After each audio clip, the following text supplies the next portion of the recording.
Before we begin today's episode, a brief content warning.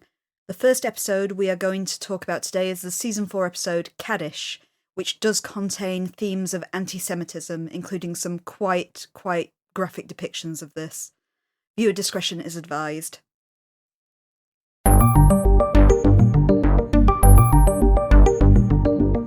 Hello and welcome back to Things Are Getting Strange, an X-Files Rewatch podcast. I'm Nick. And I'm Kim. And wow, FileFest is over with. Yeah, Gone. We've been bigging that up for almost a year now, and now it's gone. It looked on Twitter like you had a fantastic time, though. It was nice to see all your photos and see how game some of the actors are, especially Annabeth Gish and Nicholas Lee. It looks like everyone had tons of fun. Cool.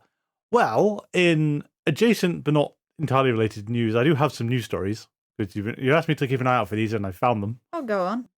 Okay, so there was a Mexican Congress meeting this week where someone purported to present extraterrestrial bodies to the people there.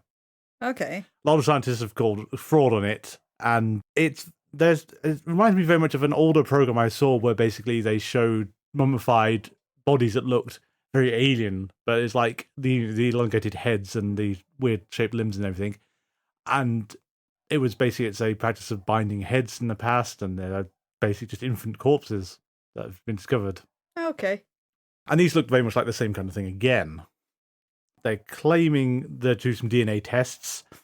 I don't want to refer to them as extraterrestrials, but they're basically really kind of heavily pushing this. I guess we have to wait and see then. The other one is possibly a bit of a disappointment for UFO fans. Mostly that, they're now called UAPs instead, unidentified aerial phenomena. That's less fun. I know.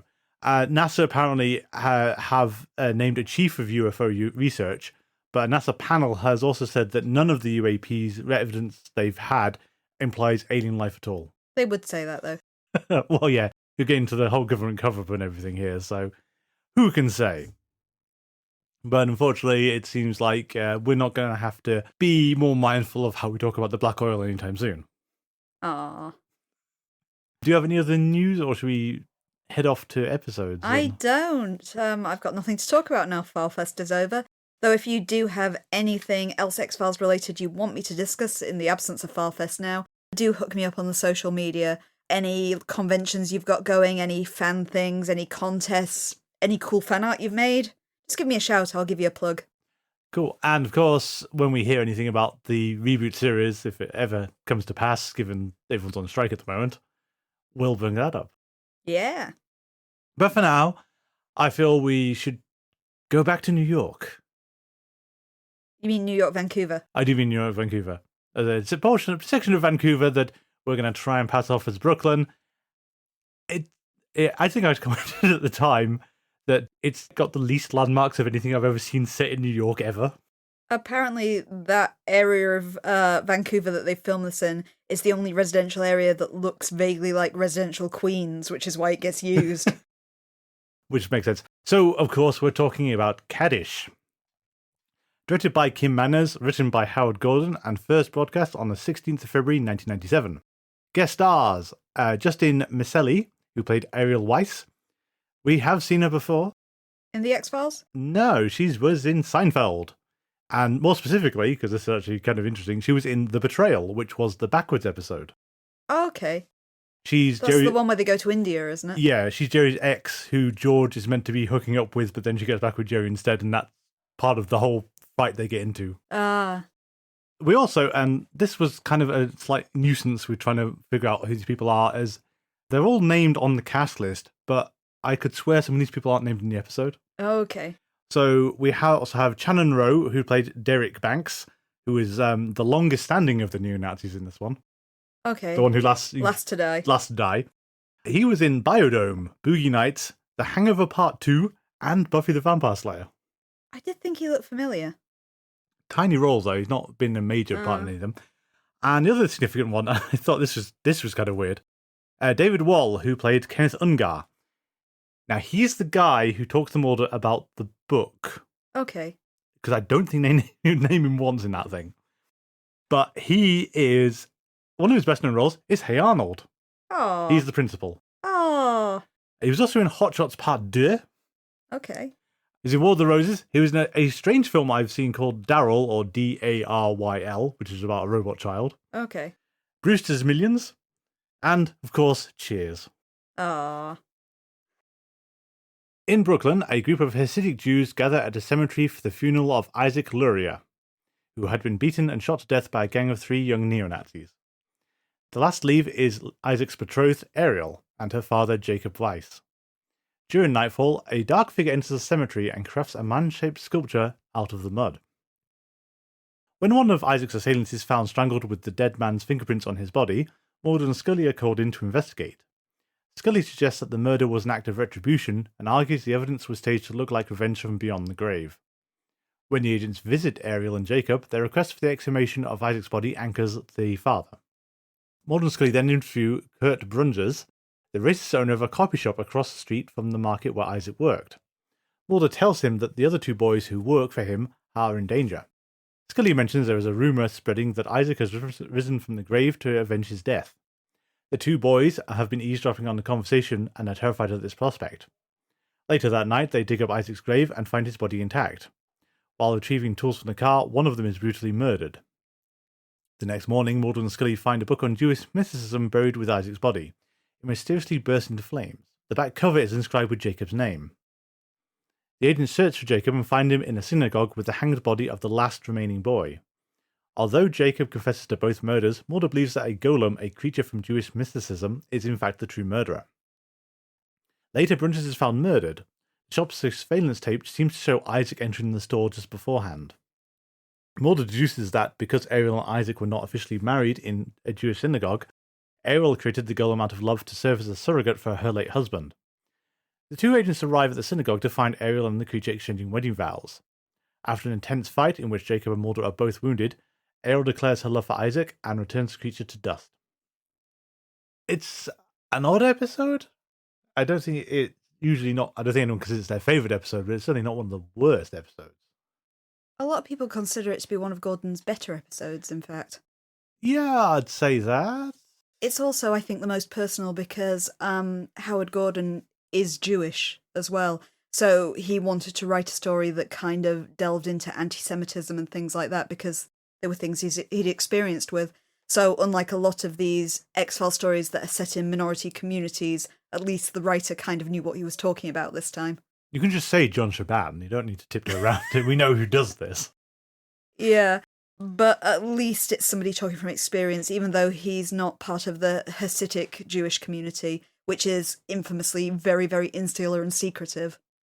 It's a heavy subject for the X-Files to really get into, and as you said, since Howard Gordon is Jewish, I think they've done it as tactfully as they could have done, given that it's one of these things where golems have sort of become a more broad fantasy concept, but it's hard to avoid their very specific Jewish mysticism that has been kind of used by other people without much reference back to that. Yeah, it touches on it in this episode because it does link Prague with the golem legend. It's not the oldest golem legend, but the one that people know about is the famous golem of Prague, which was reportedly, I believe, built to protect the Jewish community there from invaders, but then kind of there's variant stories of it. In some of them, it fell in love, a bit like Frankenstein's monster. It was rejected and therefore got violent and they had to destroy it. But usually in the stories, it winds up, because it's a soulless lump of clay, it goes on a rampage. And just like the episode, it has emet, the Hebrew word for truth, written on its forehead, of which someone has to just erase the first letter and turn it into met, the word for dead, which is what kills the golem. I will just slip it in now because I don't actually know a lot about Hasidic Jews. As I just mentioned before, they're kind of very insular, they're very secretive, and they tend to keep to themselves. But if you are interested in learning more, there's an interesting kind of little series about them on YouTube. If you search for Peter Santinello's series, it's very interesting. He kind of speaks with a Hasidic rabbi and kind of talks a bit about their culture. Cool. To get to the episode specifically, though, it does feel a bit, as much as I think this is very personal to Howard Gordon, he's got into that problem that the X-Files keeps having of how you start an episode isn't how it ends. Because the whole build-up of the episode is she's resurrected Isaac from the grave. Yeah. And as you pointed out, you can actually quite clearly see there's woman hands are shaping the dirt at the very start of the episode. Yeah, it's the kind of thing that if you don't know the twist, you might not be looking for, but I think that's quite plainly a woman at the start. Even though she's wearing a rain slicker and it's pouring it down, it's hard to tell. Yeah. So just follow me with this one for the plot of... So at the end, as far as Mulder's concluded, she's resurrected Isaac out of love because she wants to get married to him. Yeah. So she's gone to the cemetery in the middle of the night, crafted the golem out of clay, done the ritual to resurrect it. Then she walks away and leaves it in the dirt. It then goes off and kills 4 people. Quite, yep. Yeah. And then comes to the synagogue to get married to her at the very end. It's one of these, I get it, kind of the soulless lump of clay going on a rampage. You expect it to be a lot less precise with the revenge thing. You think it should work the other way round if you're going by like the traditional Golem of Prague story of it needs to be rejected first and then have its rampage. Yeah. She doesn't seem to command it. That's usually the key thing with Golem stories is they're created for a purpose. So if she created it to get revenge... Yeah, and there's no sense of that at all. And then there's all the shots of it lurking, and basically she's often shot, and she never looks at it, though, because it's like she doesn't know it's there, which I know is part of the mislead that you don't know, because you meant to think Jacob did it. You're supposed to think Jacob did it, yeah. It just, it feels, again, we lost sight, there's a rewrite or something, we lost sight of what the story was halfway through. We wanted to make it more uplifting, ultimately. It's interesting you should mention the rewrite, because originally it wasn't going to be a love story. That makes a lot of sense. Originally, both the villains and the victims were supposed to be African-American. But Gordon realised this isn't really the story he wanted to tell because black anti-Semitism is, of course, a thing. Yeah. But it's a lot more nuanced, a lot more kind of difficult to focus on in a short episode. And he decided that it kind of detracted more away from the kind of story he wanted to tell. So he simplified it down to be a white Jewish community instead. Okay, which makes sense. But yeah, it's... I could have bought the star that Ariel wants revenge, and she's going to get her would-be husband to do it, and that's fine. And of course, the buy that she wanted to actually complete the wedding ceremony. It's the fact we've got both of them coming on at the same time, and also the body killed the last neo-Nazi killed in the synagogue. Yes, it's actually really unclear who did that because the golem hasn't strung anyone else up before, so it basically has to be Jacob. At the same time, that feels a bit far from him, given the golem was also implied to be there anyway. Yeah, you're right. It never does really get to the bottom of who did it. Jacob actually fesses up to it as well, so it could just be genuine that he did. He could. And in terms of the other thing that's been bugging me the whole time, and I know this is picky and everything, but I can understand how this has happened because this is them trying to put the detective framework back into the series again. But it's... So from what we find out, they pull the book out from under Isaac's head when they look at the grave the next morning.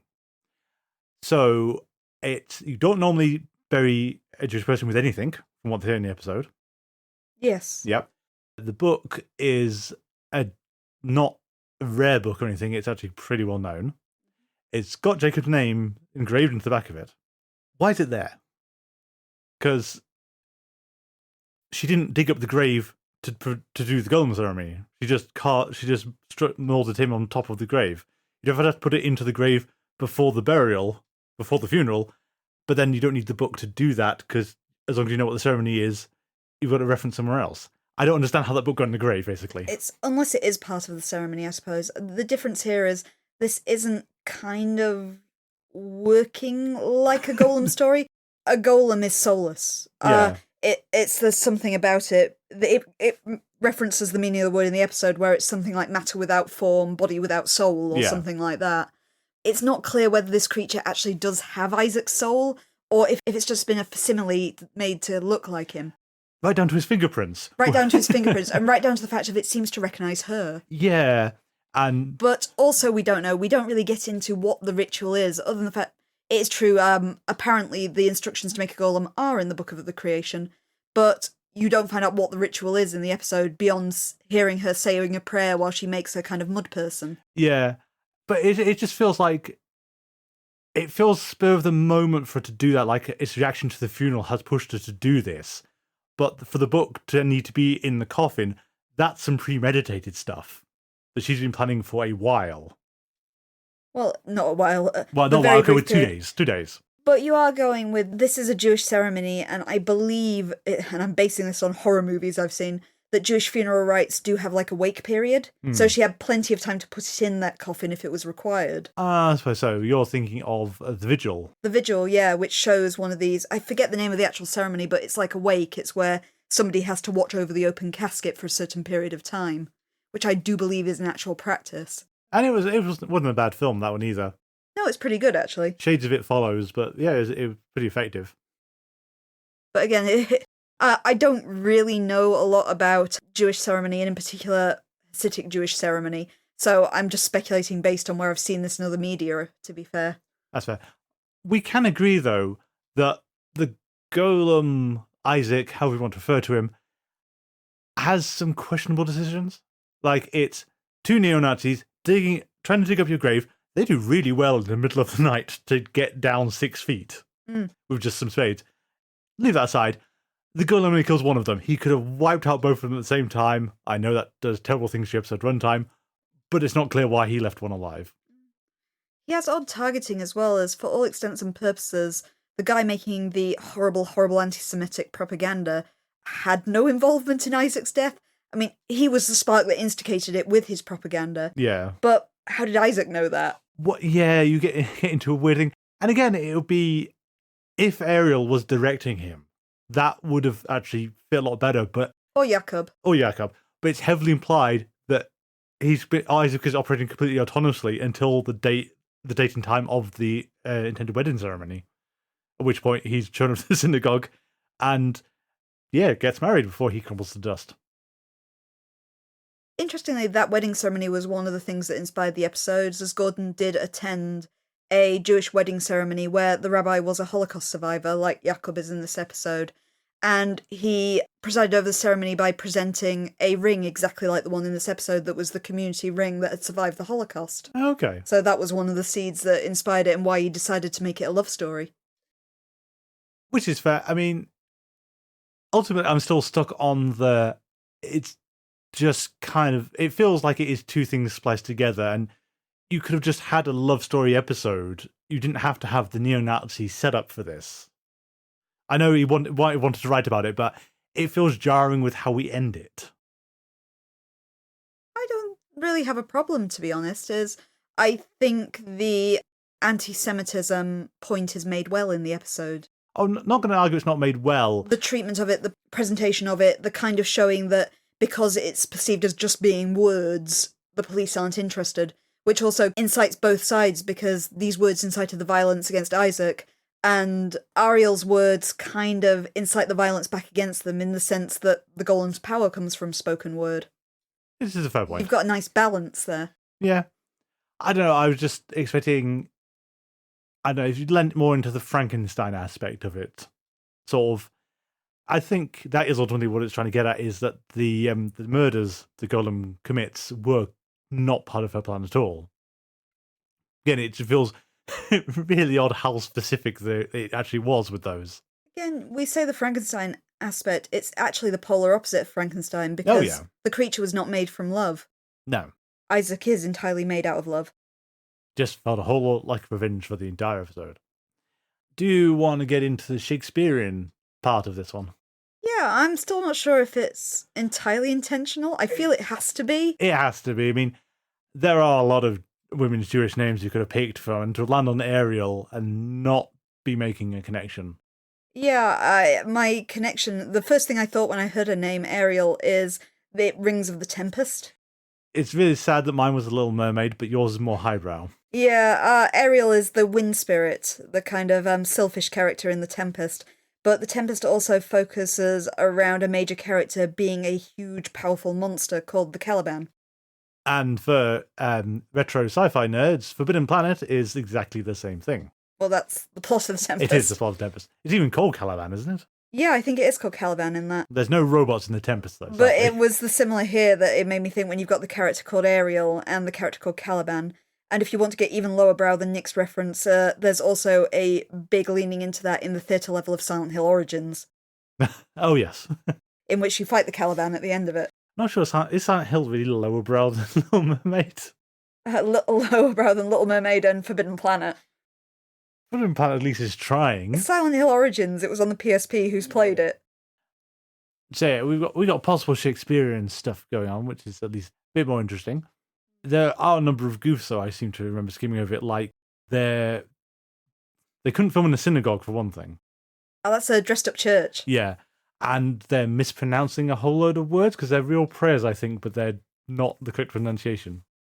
Yeah, and this is something I would not have caught without someone pointing out, though I did notice in the scene in our very nicely done up church to look like a synagogue, not a lot of people are kind of talking during that prayer, which made me think that there are very few people in this crowd that speaks Hebrew. Yeah, they also weren't in sync, which I think is generally how you do it, isn't it? I think much like a Christian service, they tend to be call and responses. Yeah, so it was the fact they were overlapping felt really weird. Yeah. But the actors in the episode are using the modern, more commonly used Hebrew pronunciation, which is the Sephardic pronunciation. But Hasidic sects don't actually pronounce words that way. They use the much older Ashkenazi pronunciation for Hebrew words. So if you know what they're saying, you know that this is not a Hasidic Jewish sect of people. Oh, Mr. Gordon, you were doing so well, or trying to do so well. There are a lot of trivia in this episode about people mispronouncing words. From what I'm told, the most jarring one is Ariel herself keeps saying the Yiddish word for father incorrectly, because she says tate a lot. It's tata.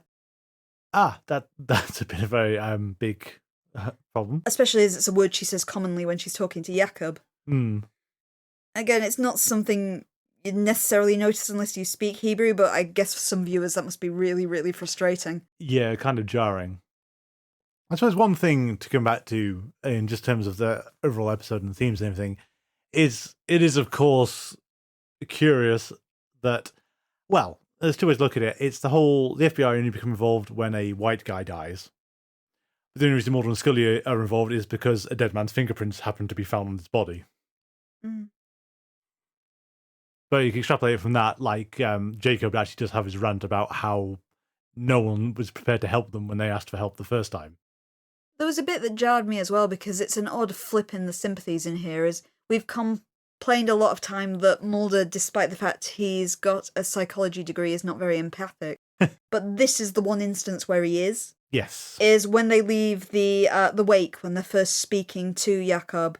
Scully is very much cool motive, still murder. Yeah. Whereas Mulder is a lot more understanding and kind of feeling for their plights, and not Scully, who's the hard fact of the matter. They had these kind of threats against them, but even though they've attracted this anti-Semitic violence, it's no reason to go and get their retribution. It's the fact that Scully can't kind of see the wood for the trees here, I thought was a bit frustrating. Yeah, I mean, given that she has warmed up a lot, and this is one of those cases where ultimately you don't get it in this episode at all, is what sum up and what was the report to Skinner like, because no one's going to come out of this looking good. It's a case of, yeah, Mulder was there, sir, with Ariel, and this massive clod of dirt appeared from nowhere in the church, and I don't know what to say. A massive clod of dirt wearing clothes as well. That, did want to bring this up before, and it was one of these awkward ones of, you can kind of see they had to fudge this bit, because I once read a book about the paranormal many years ago. I think it was called Supernature. And this is one bit I remember of it, is it basically was a very scientific look at ghosts and other phenomenon. And one of the things the guy in it was saying is that, okay, if I accept the existence of ghosts, I can't accept the existence of ghost clothes, because that leads you into a very strange rabbit hole of how the supernatural works. I know most of it is the whole depiction of yourself when you were living. But when you get into, in scientific terms, like a supernatural force that looks like a human being or something, is it going to bother with clothing? Because it must be hard enough to just have a humanoid form.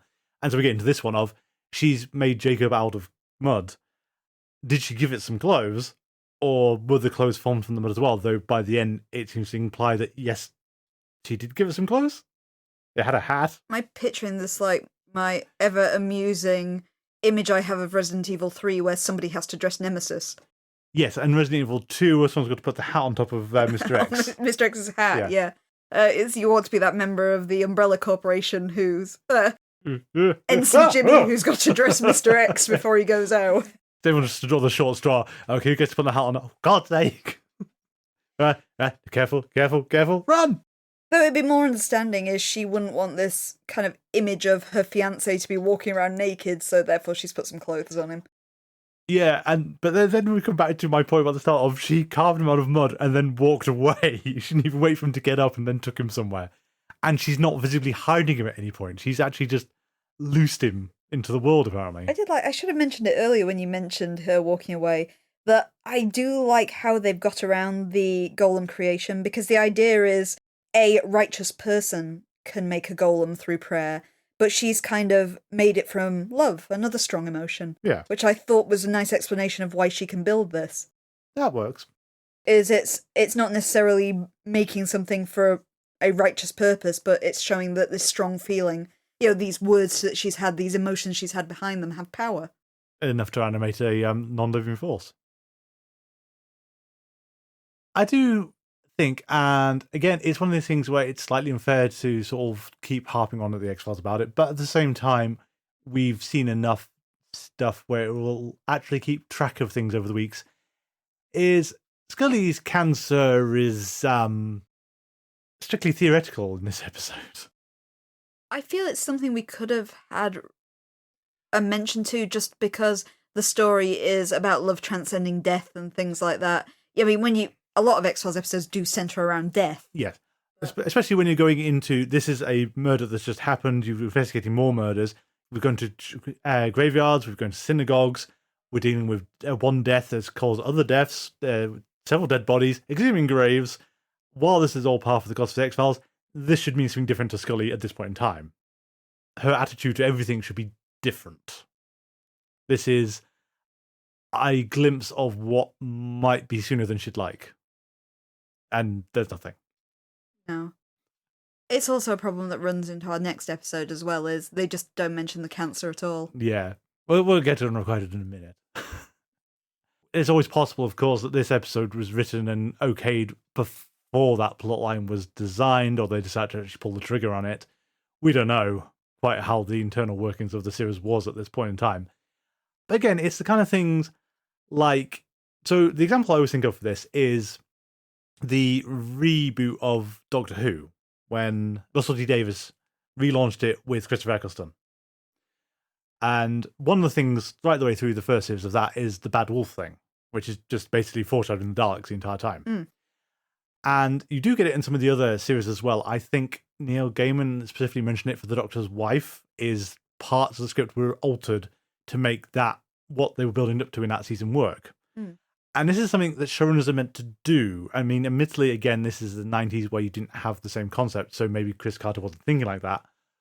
But if you've got an end goal in mind, and things like Scully's cancer has to be dealt with at some point, so it's going to be an ongoing thing, you are meant to go and alter episodes to insert things you know are going to be significant later. It only has to be like a handful of lines, or tiny scene or something, just make an alteration to take this into account, and it's just not done. To be fair, Doctor Who is exceptionally good at doing that. The other example would be The Crack in the World from the Matt Smith era. Yes. But again, I think the way I sort of give the X-Files some leeway is we're at very different times in how TV works, because that kind of serialized TV is much more common these days. 90s, you're thinking like Star Trek, and there might be some arcing plot, but there's not a huge amount of it. Because like Babylon 5 was the big shake-up where they sort of said, yep, we've got a 5-year storyline, we're going to run it to the end, we're going to run out of time and have to compact it down into 4, and then get season 5, and it's going to be a mess because we've had to bodge the storyline both ways. But yeah, the X-Files and Star Trek and everything else were still operating in very much an episodic stuff, and you might get a little bit of this. So it's not fair to take it too much to task.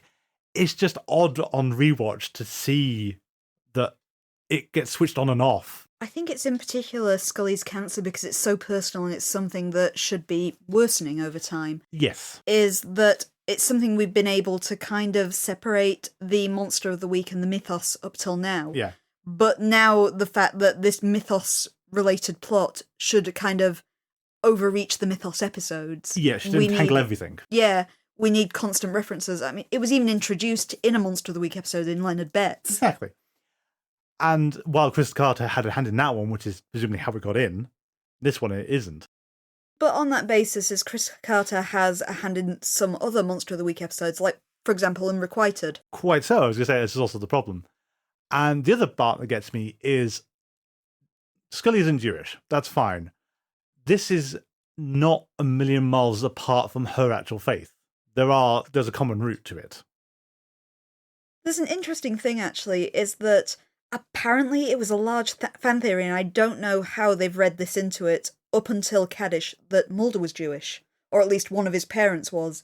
And I don't know what it is about him that people read in. There was evidently something that they felt was coded in there to show this. However, in this episode, Mulder, through the things he says, reveals that he isn't Jewish in any way. He has no knowledge. He can't read Hebrew. He very clearly hasn't had a bat mitzvah or anything like that. He comments about Jesus rising from the dead at one point, so therefore doesn't hold to Jewish kind of belief. No. He knows what the Golem of Prague is, but he only knows that because of the Fortean sense of it. Yeah, but it's kind of interesting because apparently this disappointed a lot of fans who suddenly realised he wasn't Jewish at this point. I guess you also lean into it, comments directly in the episode with, we haven't really mentioned him, the guy who's writing the propaganda. Yes, I mean, it took a long time to get his name out of it. Yeah, he makes a comment about Mulder looking Jewish at one point, and kind of makes this stereotype about Mulder's appearance. But interesting, that guy, and I just want to touch on it because he's detestable. He's one of the most detestable characters we've seen so far, just because is so brazenly anti-Semitic in everything he says. And I think on top of that, absolutely refuses to take any responsibility for what he's done. Yeah, because it's just words in his example. Oh, he's saying he wants to spread the truth, and while the neo-Nazi says to him, what did you think we were going to do, really? But interesting as well is Gordon wanted to make that character seem authentic, so all the horrible, horrible anti-Semitic propaganda you see in the episode are actually very close recreations of existing ones. He got samples from the Anti-Defamation League and didn't change an awful lot. So you are seeing the kind of propaganda that these kind of anti-Semitic groups are processing and distributing around America. Oof. Yeah, it's vile. That kind of real-world edge just makes it feel all the more evil, more so than all these kind of very, very supernatural, very not real villains we've seen in the X-Files to date. Quite so.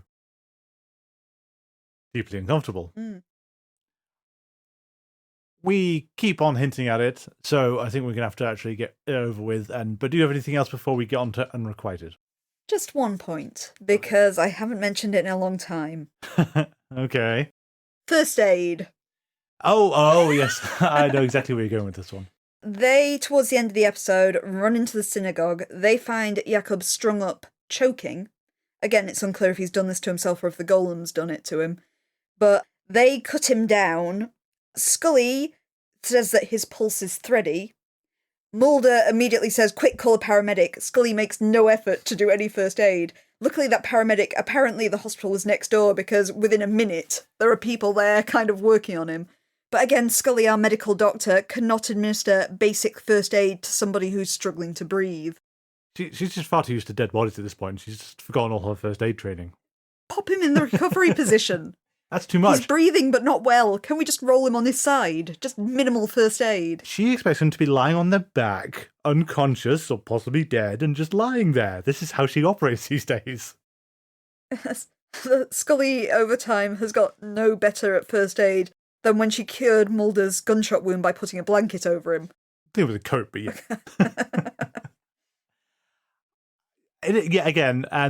Again, I would sort of say this is something that your showrunner should be catching and saying, what are you doing? But then again, Howard Gordon's meant to be one of the executive producers. He's quite intrinsic to the whole X-Files. He's been here since basically the start. Do you forget what Scully does?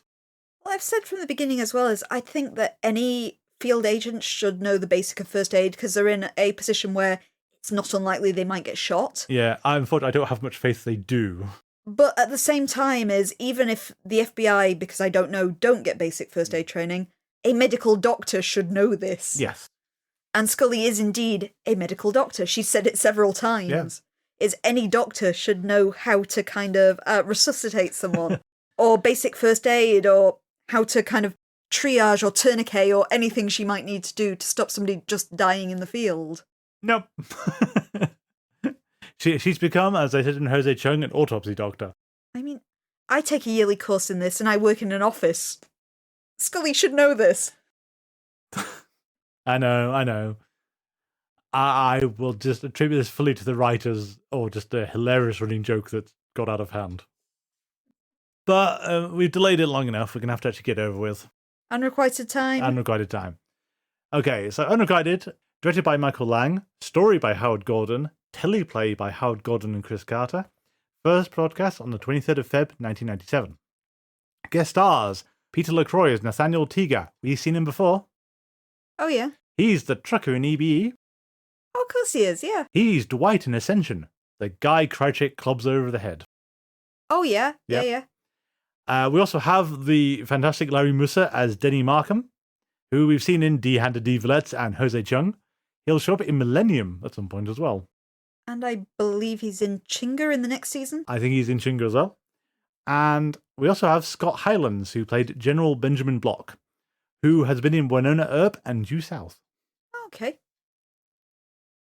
Would you like to give us a synopsis for Unrequited? Not really, but I will.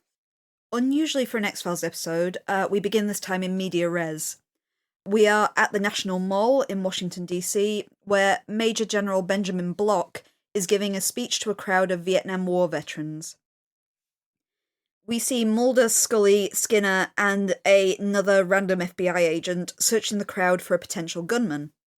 However, as each of the agents manages to catch sight of the gunman individually, he does seem to repeatedly disappear, making it difficult to track him. Mulder eventually finds himself aiming his gun towards the panicked crowd, desperately searching for the gunman, who he sees disappear right before his eyes. We then cut to 12 hours earlier, at Fort Everston in Maryland. Here we follow Lieutenant General Peter McDougal, who is shot inside his limousine by the gunman, who again appears in the moving limousine right in front of him, which should obviously be impossible. Skinner briefs the agents on this killing. He notes that the King of Hearts playing card, something used by soldiers in Vietnam to mark their kills, was left at the scene. The FBI are suspecting a far-right paramilitary group called the Right Hand of killing McDougal in an effort to stop the upcoming rededication of a Vietnam War memorial in Washington. Mulder and Scully head over to Virginia to question the Right Hand's leader, a man named Denny Markham. They search his fenced-off cabin and uncover ammunition and a photograph showing him in the company of a Sergeant Nathaniel Teager. Markham explains that Teager was a soldier in Vietnam who was left for dead as a prisoner of war. After a time when the government said that all prisoners had been saved from Vietnam, it turns out, at least in Markham's belief, that this was a lie. They had liberated a number of prisoners, Teager included, since then. He also mentions the fact that the government wanted to keep this secret, raiding him as he tried to rescue Teager in order to take the man captive. However, Teager somehow got away, something that has always confused Markham. Meanwhile, at the Vietnam War Memorial, Teager approaches a war widow and claims that her husband is still alive as a POW. He gives the woman her husband's dog tags and then mysteriously disappears, again right before her. Skinner informs the agent that Teager is officially dead, and that his remains are still at the Army's forensic lab. However, when Mulder goes to investigate this, he learns that the lab only possesses a few of Teager's teeth, and that the cause of his death was recorded as inconclusive. Indeed, on studying those teeth further, Mulder learns that they were pulled with a pair of pliers, which means that he was unlikely to have been killed in a helicopter crash as was initially claimed. Mulder believes that General John Stephan, a man who signed Teager's death certificate, could be his next target. Although they assign an FBI tail to protect Stephan, Teager makes his way past the Pentagon security and manages to kill Stephan in his office. Upon seeing Teager on the Pentagon's surveillance tapes, Mulder notes the frequent unexplained appearances and disappearance of Viet Cong troops reported by POWs in Vietnam, and kind of assumes that Teager has figured out the same trick. He holds a meeting with Marita Covarrubias, and learns that Stefan, McDougal, and Block were all involved in negotiations concerning POWs. Meanwhile, as Block's motorcade makes its way to the mall, Block refusing to call this off even though he is warned that he could be marching to his death, Scully spots Teager in the crowd only for him to vanish seconds later. Mulder informs Skinner and Scully that the government has arranged for their investigation to fail as an effort to cover up the truth about American POWs who are still being kept in Vietnam. We cut back to where we came in the present, during the rededication ceremony. Mulder realises that no one can see Teager if they're in his line of sight because he has a way of manipulating natural blind spots to cover his presence. Teager follows Skinner and Block to the motorcade, where he unsuccessfully shoots at the general and Skinner suffers a flesh wound.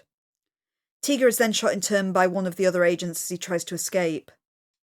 As he succumbs to his wound, he repeats his army identification. Following Teager's death, the Pentagon releases an official statement which says the assassin was actually a different person, something Mulder immediately denounces as a lie. He leaves Skinner to silently ponder on his own war service as he looks upon Teager's name on the memorial wall. Thank you. It's never a good sign when you can't remember an X-Files episode at all. I always find it ironic, as I've said to you several times, I really don't remember this episode, which features an invisible person. Yeah, I mean, you should remember the rest of it. To pick a random point, I was reminded of as we were going through the synopsis, is when they're hunting for Teager at the start and end of the episode, they've got that old photo they got from Markham, which is he's got long, straggly hair. He's just been rescued from a POW camp, apparently. Looks really malnourished. Yeah. And Scully's using this as an ID thing. And I can understand why that's there at the start, because you're kind of trying to build mystery for this. But then you see they've got that surveillance footage of him, which isn't great resolution, but looks more like he does now, because he's got short hair. And it's the same kind of clothing. And why haven't you got a blown up still of that, Scully? That's a very good point. And I imagine it's just done for the mystery, but this is quite one of the most tedious episodes we've had for a while. It should be noted that the critical reception for this episode at the time wasn't negative as such, but was very, very lukewarm. I'll say lukewarm, absolute best. I mean, okay, it's one of these ones where it's not doing anything desperately bad, but it's not actually very interesting. And the biggest thing I've thought, and basically it feels like they'd forgotten about it till like the last second, is Skinner was in Vietnam, and this episode features a lot of Skinner, but doesn't take that into account at all. We've even looked at Skinner's service quite thoroughly in things like Avatar, with his near death in a helicopter incident, I believe, as well, which is exactly what we claim about Teager. Exactly, and we're just, are we not going to get into this? This is part of Skinner's backstory, and we've just blown past it.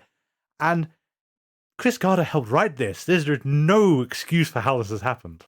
Apparently that's because Gordon had this vague idea of he wanted to tell a story about an invisible person, but couldn't quite make it work, so Carter stepped in to kind of give it structure. So that's why they built around this, he's actually an invisible Vietnam War vet and things like that. Which, fair enough, but what the hell are you doing? You're just bypassing one of your major stars, because Skinner's now a regular part of the cast. I think I'm going to compare Sleepless. Because Sleepless is another story about experiments on Vietnam War vets, essentially. Yeah. Is in that one as well, you've got the interest because you've got this kind of vengeful Vietnam War vet who is striking at the people who hurt him and kind of doing so very dramatically in a very original way. Whereas we've got a man who has the ability to manipulate human blind spots to be functionally invisible, going around shooting people. Yeah, and then just, it feels like a cliche, like the death cards and everything. It kind of feels like this is what you'd expect this kind of episode to be like. Mm. It's not, there's no shocking twist, there's no reveals, there's not even the biggest reveal, and I don't think they landed either, is that he's doing this at the government's behest, but that feels really conjectured, and why would he be helping the government? Because as much as these three people have helped cover up the POWs that apparently still are in Vietnam, they report back to the government, so what the hell is going on? But also, if you kill them, what does it change? These guys are still prisoners in Vietnam. Yeah. And I think there's even a comment that if he lets them live, then this whole thing will become uncovered, which then presumably would restart attempts to get the POWs back from the Vietnam government, where they're still held and apparently still alive. So I'm not sure. Again, was this like changed halfway through and no one bothered to fix both halves of the episode? Yeah, it is a bit of an oddity. The cards themselves kind of bother me as well, and it's a personal irk, is why those 3 cards? Because we have, first guy's King of Hearts. Yep. Second guy's King of Diamonds. I can see a pattern. Third guy, Ace of Clubs. I don't know. I got nothing. Why not King? Why not the King of Clubs? Or all 3 of them be aces? Or Oh, all 3 of them jokers. be the same suit? Make them jokers or Well, there's something. only 2 jokers in a deck, so... I'm pretty sure you can merge 2 packs of cards together for this if you want to make a point. But why don't we either have the same 3 type of cards or the same 3 suits? I don't understand. No, I don't understand either. Because you could even go same suit, King, Queen, Jack or something. Yeah. I also, associated with that is when Tiga runs into the Pentagon, he just walks through the metal detector with impunity because they can't see him, but he's on video and everything. Got some problems here, like, okay, they've caught you on video, so you can't influence electronic materials, so you're not going to do very well if anyone spots you, because as long as you're not looking directly at you, anyone can see you, or you're not paying attention to them, or whatever it is. But they go on about how the Pentagon is like the most secure military base in the world. You would think if the metal detector has just gone off and there's no one in it, you would then do some more lockdown or be more concerned that it's just done that randomly. I'm concerned that metal detector doesn't work right anyway, given Mulder walks through it on his phone and it doesn't beep. Yeah, and just the fact they let him just sort of pull his small chain out of his pocket and throw it around the metal detector and everything. It's case, aren't you meant to be a secure place? I know he's FBI, but you're meant to be real into security and everything, and you're just letting this man blow through. I have no frame of reference, but you'd assume that if they scan your bags and stuff these days to get into museums, what must the security be like at the Pentagon? Exactly. I mean, it's not even like... Do you remember A Fish Called Wonder? Yeah. There's the bit where he gets the gun through security by basically... He walks up the metal detector, throws it forward, and reaches through and catches it again on the other side. It's not even something like that, which is, a nice touch. But it puts me so much in mind of Pusher, when how Patrick Waddell gets into the FBI building, and how that's him using all his powers and his abilities and everything, and you're going, oh my god, he's basically unstoppable. And this one, it's a case of, no, just going to walk through security. That guy can't see me. There's no one else witnessing this. There are no other guards on the door of the Pentagon. But also it's the fact that you can't see him when you look directly, so fair enough that guide on it, but no one catches sight of him out the corner of their eye or anything like that. The other thing that got me, and I realise this is, basically, it's a flawed one and there are ways you could excuse it, but they know from that Pentagon tape that he can't affect electronic devices. So there's a British TV series called Ultraviolet, which was about vampire hunters. Okay. And they tried to make it as less campy as possible, so they didn't even call them vampires, they called them leeches. Right. Idris Elba was one of the main characters. But basically, they called the vampires leeches. They referred to them as Code V and all the rest of it. Basically, V for vampire and Code 5. So they're doing everything to make it as less campy as possible. One of the quirks that Ultraviolet had was that vampires cannot affect electronic equipment at all. So basically, you can't... If you film them, you won't pick anything up. If you record them, you won't hear anything. Okay. So they've all got these special guns, though, which have these little video cameras attached to them. So you point at the person you're investigating. If you can't see them on the screen, they're a vampire. What I'm getting to is, after that Pentagon situation, why don't you give all your agents video cameras? Or on the basis of, let's go on the more basic level of something like Predator, where a creature might be invisible but it's still got a heat signal. Yeah. Everyone wears infrared goggles. Yeah. There are ways around this, and they don't do any of them. And 1997, I know, a bit lower tech, but there are ways of surveilling his place with video technology. He can't do anything about that, and he is sunk if you can catch sight of him like that and aim. It's maybe not in that big crowd at the mall. No. But in the Pentagon, this should be easy to capture him. Yes. Or even just the people around the stage where the general's giving the speech, just have everyone looking into the crowd via video screens. Mm. you should be able to do this. And it just kills me that apparently had to be let go, otherwise the drama is undercut. Like Ultraviolet, I think came out like 3 years later, so it's a case of it's not contemporary to it, but I will go for it's all downhill from there, but the first 10 minutes of the episode I have no problems with. yeah. It's like we said, the opening is unusual for the X-Files because we're normally way before the events for the opening kill. Starting in media res is really, really unusual for them, and it does make you interested of okay, how are we going to get back to this really dramatic point? And then immediately after that, you have what would normally be the opening kill, the kind of, it's not really a lot room mystery because you see it happen, but this guy just materializing in the back of a moving limousine to shoot a guy. Yeah. All right, yeah, I'm curious. How has he done this? Has he teleported in?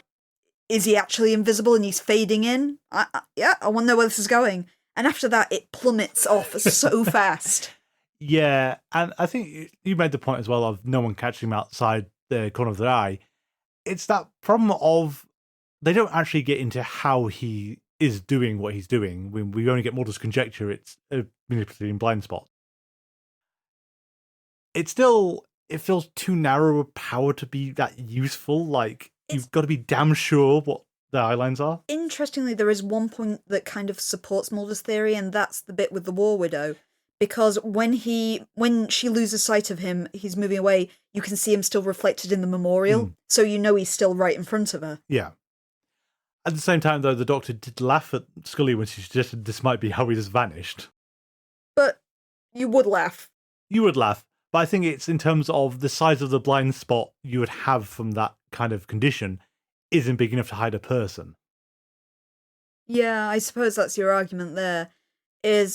And the way a blind spot normally works in a person's vision is you would see nothing. Yeah. Because there are medical conditions where people can't see what's directly in front of them. But it's a complete blind spot. It's not just blanking out a person-shaped object, but letting you see the background straight through them. Exactly, and also the fact that he fades out when Mulder's looking at him as well. I mean, I am kind of impressed Mulder didn't just start firing dead ahead where Tegan was a second ago. With Mulder's level of sensibility, I'm surprised he didn't, to be honest. I think we touched on it. We have to come back to the government conspiracy angle for this, which there's a few points here. One is, did you notice the visual sleight of hand for the Lincoln Memorial? No, I didn't. So Mulder meets Marita at the Lincoln Memorial, and for a moment, if you're not paying attention, it looks like, oh, they've done some location shooting. But it's really odd because you get this weird angle up at the Lincoln Memorial itself, and then you don't see it in context with Mulder and Marita for the rest of the scene. They found a convenient-looking place in Vancouver, and they've just had this one shot inserted to make it look like they're there. I did hear, interestingly, the mall is... it was a park in Vancouver, was the only place that looked big and right enough for them to film it here, so they had to set up the entire podium and everything else. Yeah. But because it's a park and parks are public places, they couldn't hire it out and make it private. So the problem they reached is, by this point, the X-Files, and in particular Gillian Anderson, was getting very famous. And they had members of the public kind of being nuisances trying to get close to her to take photos to meet Gillian Anderson. So essentially had to create a blockade of all members of the cast and crew who weren't doing anything at the time to try and protect the filming and stop just people blundering on the set to get to Gillian Anderson. How typical. But I thought they did a pretty good job. Yeah. It didn't look like a park in Vancouver. It looked right for what they dressed it up as. It did. But to go back to Marita is... I don't know about you, but I feel that it shouldn't have killed X. I know it's a big dramatic moment, but we don't know what to do with Marita still. They really don't know how to use her. I think we said before, as the interesting thing about Mr. X was how different he was to Deep Throat. Yeah. Is they're both very distinct. Is Mr. X was a lot more on the floor, physical. Deep Throat was evidently higher up in the organisation, and he liked his word games and liked making Mulder think his way to the answer. Yeah. Marita doesn't... I can't describe her personality. No, well, the other thing I think about every time Mulder's talked to her is her response to almost every question is, I have no idea. I don't know about that. And then maybe I can find out a little bit more information with some calls. But she isn't even in the same orbits as Mr. X and Deep Throat. It's like, she's not actually plugged into the conspiracy, it feels. She's someone who can get connections to things that are adjacent to the conspiracy, but she has no knowledge. It makes it weird that they haven't just kept using Senator Matheson for this purpose. Yeah. She essentially has his function. Yes, and presumably the actor is just too busy to be in the X-Files or something. But yeah, I think that's it. And there's not enough to differentiate Marita from Matheson in terms of what they can give Mulder. It's the same idea as somebody in the government who maybe has a tusk of this elephant, but doesn't have any kind of knowledge of its inner workings. Yeah. So, yeah, and as again, I mean, the worst, I think, was Tunguska, where basically Mulder is using her as an airline booking process. Mm. But this one is, she gives him a little bit of information, but I know, DFO would have rocked up with a thick file he'd stolen from some government office, which would lay out everything they knew about Nathaniel Teager, or the request that he was given by the government to go and murder these 3 people to do the cover-up. That's what he'd hand Mulder, and then he'd mysteriously vanish by the end of the episode. Yeah. X would have given him that kind of thing. Marita says, no idea. However, these people are going to do this thing shortly. That might be significant. I don't know, it's just... They knew they needed a new contact for him, but then they didn't know what to do with it. It feels. Maybe she'll surprise us. Maybe next conspiracy arc or something we'll get a bit more with her. We can hope. But yeah, it's just she's an odd quantity, and I don't think I ever realised before how kind of superfluous she is. She's kind of like a scene filler. That we just need to bulk out the episode a bit. We'll have a scene with Marita. I remembered she was a bit forgettable, and I remembered... I love Mr. X, as I have sung about many times. I absolutely adore him. He's one of my favourite characters in the series. But I remembered from last time I watched this years and years ago that she is just so forgettable after Mr. X. Yeah, I mean, I remember her introduction, and then I can't remember where she shows up again after that. She's got to do something, right? I remember what happens to her ultimately, but... Yes. Beyond that, I couldn't even tell you how many episodes she's in. Can I just question as well, it's Teager's power. If we're going by Mulder's theory, he manipulates natural blind spots in your vision to hide. Yeah. Fair enough. Why does the War Widow's eye bleed when nobody else does, even when Mulder looks at him head on in the same way? Yeah, and so I can only imagine this is one of those attempts, and I do wonder if this is because Howard Gordon has been writing for so long. He's trying to stick to the kind of stuff you do in season 1, which you try and balance the supernatural things out. You always try and give a plausible explanation for the supernatural ones. But as you said, everyone's eye needs to bleed, or no one's eye needs to bleed, because Scully provides a plausible explanation for why she is bleeding. But the only thing we can take this off is this is part of how he's doing it, but it can't be because all the other agents should also have bleeding eyes. On Scully's explanation, though, it would take a hell of a lot of stress to burst your capillaries through crying like that. Yeah. Burst them to the degree of it's actually bleeding out rather than just you have a bloodshot eye. Even that doesn't sound particularly convincing. No. To what Nathaniel Teager is doing as well. It's kind of a random point. I mean, I don't really want to say it because, Larry Musser, we like Larry Musser as a guest star because he always plays fun characters. Although this is his least fun one, because he's also forgettable. I don't know why he's in the episode, because basically he's here to say, yeah, we rescued Nathaniel Teager from a POW camp. I think it's just... That's it. I think it's just to confirm to you that Teager isn't dead like Skinner claims. Yeah. And I hate to say it, but I don't know why he's in this episode. But as I said, it feels like an episode that's been kind of very badly rewritten halfway through. What Nathaniel Teager is doing still doesn't make any sense to me. Given he visits the one widow who he somehow knows is going to be at the war memorial and gives her the dog tags. By implication, he could have known she was there, so would he walk around with everyone's dog tags? Did they recover everyone's dog tags from his body at the end? And he gives that other guy who recognises him the list of the other alleged POWs. And that thread goes nowhere. You think it should be like Rorschach's journal? Yeah. And he's left the kernel that someone else will use to expose this. Yeah, and that should be a sting at the end of, this is what the Pentagon has said. However, we have this list, apparently given to someone by Nathaniel Teager, who's been declared dead for years. And the other thing is that, Skinner's certainty, oh yeah, his mortal remains are at this hospital, and then you find out they're just 4 teeth. So do you want to maybe rethink that? But it's 4 teeth that have been so obviously pulled that you can actually see the score marks on them before Mulder sticks it under a microscope to evidence this. And I get the implication is meant to be that these 3 generals have helped cover up the fact they've left POWs behind because presumably it's too much effort to go and get them. Mm. They're very awkward place. They don't know where they are or something like that. Or it would be a kind of international incident to be able to recover them. Yeah, at this stage, yeah. But I imagine that they were left in Vietnam at the time because it was a complication however they pull out eventually. So I understand that's the implication of why these people have signed off on death certificates that were clearly not appropriate. Mm. I think I'm coming back to the point of I don't understand why he's killing them, and certainly not why, if Mulder's correct, he's killing them for the government, given that's got to be the opposite of what he wants, unless the government said, kill these 3 generals and we'll get the rest of them out. But the fact that he's given this list to the other survivor kind of infers that that's not what's happening. No. He's passing on this information to someone else. If he thought the government were going to help him, he wouldn't need to do that. Yeah, so ultimately, his motivation is extraordinarily vague.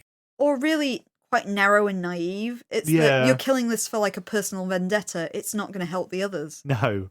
And apparently that's what you really care about. And still, he has to be carrying everyone's dog tags with him. Otherwise, he can hand over just the one widow he managed to find. It's the whole purpose of those dog tags is kind of interesting as well, because we infer that the guy's alive because the dog tags aren't broken. Yeah.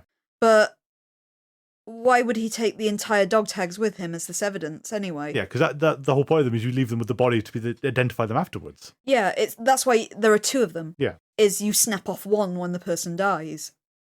The only implication I can think then is that no need to say he's alive, because the implication would be he has passed away in Vietnam and he's taken the dog with him. Well, that's what's causing the stress for the widow, is she's remarried because she believed he was dead and now she doesn't know what to think.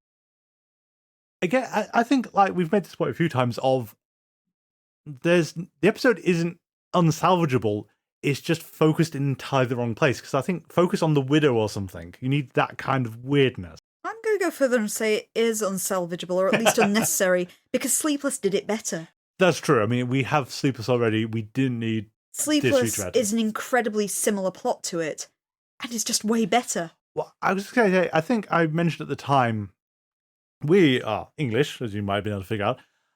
We don't get the culture of Vietnam much at all. And I don't know if it's a generational thing as well. I don't know if younger Americans actually quite understand the mindset that led out to all the films and fiction that was created at the time. But we don't get the Vietnam mythology much at all.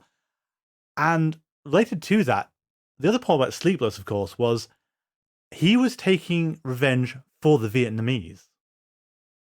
He was judging the rest of his platoon who had gone and killed people. For their war crimes. For their war crimes. That's not what Nathaniel Tiga is doing whatsoever. Mm. It doesn't, because they do his kill list or something, don't they? And there's no shred of guilt for what he's done. It's revenge for being abandoned. Yeah. And I think you're right. That's the other problem where this runs aground versus Sleepless is, in Sleepless, your sympathies are with Tony Todd's character, because he's really doing fundamentally the right thing. These people have done crimes and they've escaped basically scot-free and are now, living 24-hour lives. He's essentially been tortured. He's been put in a situation where he's done terrible things and he wants revenge for it. Yeah. And he might get to the government eventually, but he's judging the people who did the acts in Vietnam first. Mm. Versus Nathaniel Teague, who is saying, you covered up the fact that we left behind, so I'm going to murder you, rather than, at the behest of the government, rather than let this commission uncover the fact that they did this and signed off on warrants they shouldn't have done, which is still going to happen because you're dead. But we're never going to come back to this plot line and what it implies about anything. Also, the supernatural aspect of this episode is basically a side aspect, because is it me, or would it not be too hard to rewrite this episode to remove the invisibility aspect? And just have it as a Vietnam vet killing people. Yeah.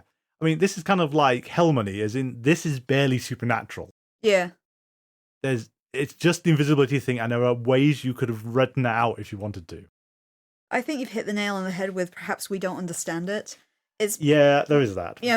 There are patriotic people, but patriotism plays a lot less into daily life in the UK than it does in America, I think. Yeah, and you don't, and it's one of the things from an outside perspective is that Vietnam feels very dodgy territory anyway.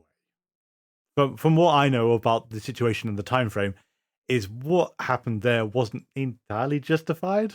I've got to admit, a lot of what you see of it, and I've said in the past, is 99% of what I watch is horror movies, where Vietnam is always portrayed as being a bad thing. Yes, it was a mistake to do it, and then what happened afterwards is even worse. And filled with atrocities that just kind of got brushed under the carpet and written off, a la Jacob's Ladder, admittedly. Yeah. But there we are.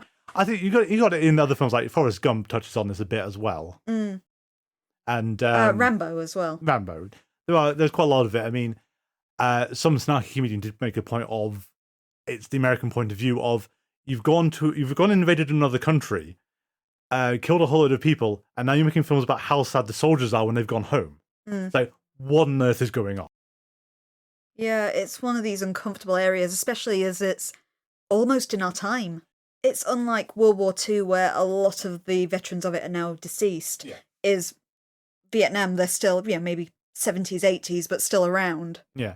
And it's so, like World War II also, it's so intrinsic into pop culture, since you've got things like Apocalypse Now, Platoon, Rambo, as you said, all these really big 70s artifacts are just rooted in the events. Yeah. I don't know, maybe this episode plays better if the cultural mindset of the whole ethos makes more sense to you. From an outside perspective, Vietnam seemed very weird at the best of times. It's hard to make a judgment on it just because it's not part of our culture, though. Maybe if we were American and we were doing this, we'd have an entirely different take of the episode. Exactly. So we are going to hold our hands up and say we are complete outsiders on this. We don't get it, but then we've never got it. It's never made sense to us. I think it's when you have an involvement, because just for a personal anecdote, is when I was a teenager, I went to Ypres and saw the Menin Gate, which is a World War I memorial for the Battle of the Somme, which my great-grandfather fought in. So it had personal significance for me when I saw it, and it causes you to think, when my great-grandfather was 19, this is what he experienced, and these are his hardships. Maybe if you had that personal link, because, maybe in America there are people listening to this whose grandparents did fight in the Vietnam War, and it's got more of a personal kind of note for them. There are some episodes that I've remembered photographically, like Leonard Betts's. This one is appropriately in the blind spot. Quite so. And revisiting it, I imagine that next time I come around to watch the X-Files, a case of, this thing again. What happens? I don't know. Detective Manners is in it. Oh, that's good. Not even much. We love you, Larry Musser. We do. So, unless you've got anything else? No, I think you've hit on everything, because I didn't actually make many notes in this episode. There wasn't much I really wanted to bring up. No. It's, again, I mean, as much as you say it's unsalvageable, and I think maybe you could have, but again, there's not a lot of point in giving you got Sleepless. You may as well have done something else. You've had Sleepless, you've had Avatar, we've touched on the Vietnam War and Skinner's experience in the Vietnam War before. I think even one breath was sufficient enough for this. But again, given that last scene though with Skinner and Mulder, it just feels like someone forgot, and it was very case of, crap, Skinner was in Vietnam, wasn't he? Right, let's put in a scene of referencing that. And it should be up front or something. One breath is a good call, because Skinner's kind of little scene where he talks to Mulder about his experience in Vietnam is so heartfelt in that. It's so personal and emotional to him, and we get none of that in this episode. Yeah, and that should have been what you built off of. I mean, I don't think there's a shred of sympathy or empathy that Skinner has for Nathaniel Teager. Like, literally anything. You just have Skinner as government dog again, kind of saying, no, the government says he's dead. Yeah. That's Skinner's involvement, really. And it just feels like you've missed what One Breath said, which is Skinner has had a supernatural experience that he does not want to look into any further than what he remembers. that's his kind of threshold he's willing to go to and no further. And that's not even a factor in this episode. Guys, you have a show Bible. Every show has a Bible. How was this not on Skinner's page when you started writing this episode? You want a fun non-canon fact? Go on then. If you read the X-Files short stories, there is one of them that is also about Skinner's time in Vietnam, in which it turns out that his entire platoon was killed by a were-rat. Ah, of course. Of course.